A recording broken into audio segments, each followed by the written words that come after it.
Bonjour à toi, bienvenue sur la chaîne YouTube Patrimoine et Fiscalité que j'ai le plaisir d'animer. Je me présente, Renaud Soulier, je suis avocat d'affaires inscrit au barreau de Lyon. J'ai 5 domaines de compétences, l'accompagnement des entrepreneurs dans leur suivi juridique de société depuis la création jusqu'à la vente, la transmission d'entreprise, l'intermédiation dans la transmission d'entreprise, l'activité d'avocat mandataire en transaction immobilière et enfin, j'accompagne les investisseurs dans leur stratégie patrimoniale en matière immobilière notamment. Alors, je te demande et je t'invite à t'abonner sur la chaîne YouTube. Pour cela, écoute, il suffit simplement de cliquer sur le bouton rouge, t'abonner. Tu auras un cadeau de bienvenue qui est intéressant et dont je vais te parler ensuite. Et puis, pense également aussi à partager cette vidéo parce que ça va encourager le maximum de personnes à être informées. Alors, le cadeau, c'est la matrice CQQ-COQP. C'est une matrice que j'ai établie et qui permet de qualifier le projet et surtout la stratégie patrimoniale que tu envisages d'élaborer. Et bien évidemment, je suis à ton écoute pour t'accompagner dans ces projets. Alors, cette chaîne YouTube, je l'ai créée, pourquoi? Pour rendre le droit accessible au plus grand nombre, le droit des affaires, le droit de faire des affaires, le droit d'investir et de le faire dans les bonnes conditions, c'est-à-dire en ayant connaissance des règles du jeu, de la comptabilité, de la fiscalité et de l'entrepreneuriat. Donc c'est une chaîne que je souhaite animer et faire vivre au travers des vidéos, au travers des interviews d'autres investisseurs et d'autres entrepreneurs, et pour que ce soit une communauté vivante et vibrante. Voilà, alors top pour cette première partie. Ensuite, aujourd'hui, focus sur l'actualité fiscale en matière de cession d'entreprise pour les dirigeants qui partent à la retraite. Alors pour information, c'est vraiment un sujet qui est d'importance parce qu'il y a de plus en plus de dirigeants et de sociétés qui vont être à vendre. Donc, amis investisseurs, c'est une opportunité pour toi de te positionner. Et pour le cédant, il y a un dispositif fiscal attractif qui existe. Voilà. Alors, ce dispositif fiscal, il est prévu par l'article 150 OD terre du Code général des impôts. Cet article 150 OD terre prévoit un certain nombre de conditions à remplir pour le dirigeant. Et si ces conditions sont réunies, eh bien, au bout, il y a une exonération très attractive de 500 000 € d'abattement sur le montant de la plus-value des particuliers qu'il doit acquitter. Les prélèvements sociaux de 17,2% restent exigibles, bien sûr. Ces conditions édictées par l'article 150 OD terre du Code général des impôts sont pour l'essentiel les suivantes. Détenir l'entreprise à hauteur au moins de 24%, céder la totalité de ses titres, faire valoir ses droits à la retraite dans les 2 ans qui suivent ou qui précèdent la vente, et que la société soit soumise à l'impôt sur les sociétés, une société européenne, au sens de la directive européenne. Donc cet article 150 OD terre, qui a été remanié à plusieurs reprises, prévoit donc la cession et l'exonération de plus-value dès lors qu'on cède des titres et qu'on part 2 ans avant ou 2 ans après. Et ça, c'était les dispositions existantes jusqu'alors. Je vais aujourd'hui te parler d'un arrêt qui a été rendu par le Conseil d'État le 16 octobre 2019, donc c'est tout récent. Et cet arrêt vient apporter une innovation majeure. Je te dis à tout de suite de l'autre côté de la vidéo pour pouvoir aborder cet arrêt avec des exemples concrets. À tout de suite. On suit. Dans cet exemple, enfin dans cet arrêt du Conseil d'État qui a été rendu le 16 octobre 2019, le Conseil d'État a été saisi, donc haute instance de la juridiction administrative, hein, il a été saisi d'une demande de réformation d'un arrêt de la Cour d'appel d'Orléans, qui avait été rendu suite à un arrêt du tribunal administratif d'Orléans. Alors, les faits étaient les suivants. Monsieur avait fait valoir ses droits à la retraite le 1er janvier 2009. Il avait cédé ses titres le 8 décembre 2010, donc il avait vendu la société le 8 décembre 2010.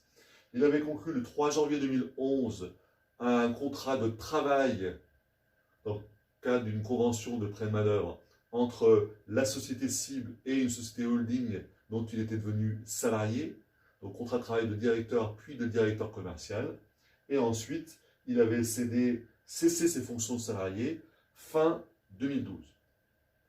Donc, on avait un spectre de près de 4 ans qui s'était écoulé entre le départ à la retraite de monsieur le dirigeant le 1er janvier 2009 et la fin de son mandat de directeur commercial le mois de décembre 2012.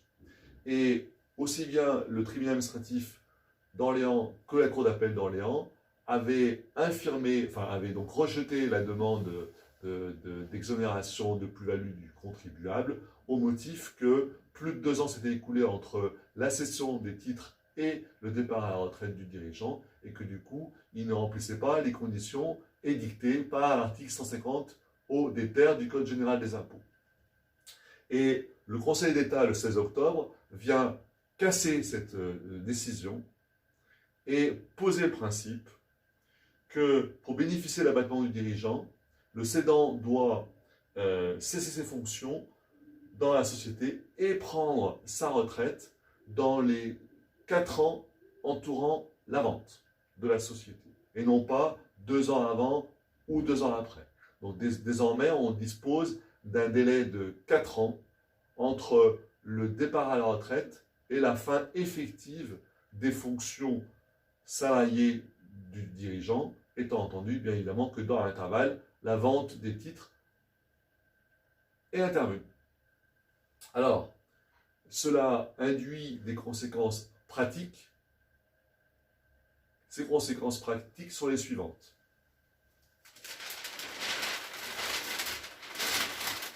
Alors là, j'ai fait un petit exemple en prenant l'hypothèse du départ à la retraite au 15 mars 2018. Il est évident que l'arrêt ayant été rendu au 16 octobre 2019, ça ne sera valable qu'à partir de cette date.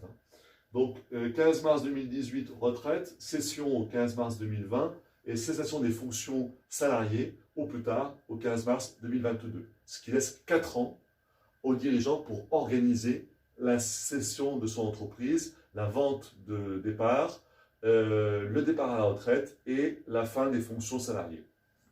Désormais, du coup, le conseil que je suis, en tant qu'avocat qui accompagne les dirigeants d'entreprise, doit se poser des questions suivantes. La date de la cession, à quelle date on doit faire intervenir la cession pour que, du coup, par rapport au départ à la retraite et à la fin des fonctions de dirigeant, on soit bien calé. Fin des fonctions du dirigeant et départ à la retraite, donc une articulation chronologique précise à mettre en œuvre de façon à remplir de manière effective l'article 150 O des terres du Code général des impôts. À quel donc ces fins de fonction et départ à la retraite, on peut les faire coïncider avant et après la cession, et ce n'est plus avant ou après la cession, donc c'est excessivement significatif et important et favorable aux dirigeants. La fin des fonctions et les départs à la retraite peuvent intervenir à tout moment, y compris le jour de la vente, donc ça c'est encore un élément très très favorable. Et enfin, prendre en considération le délai des 4 ans qui entourent la cession.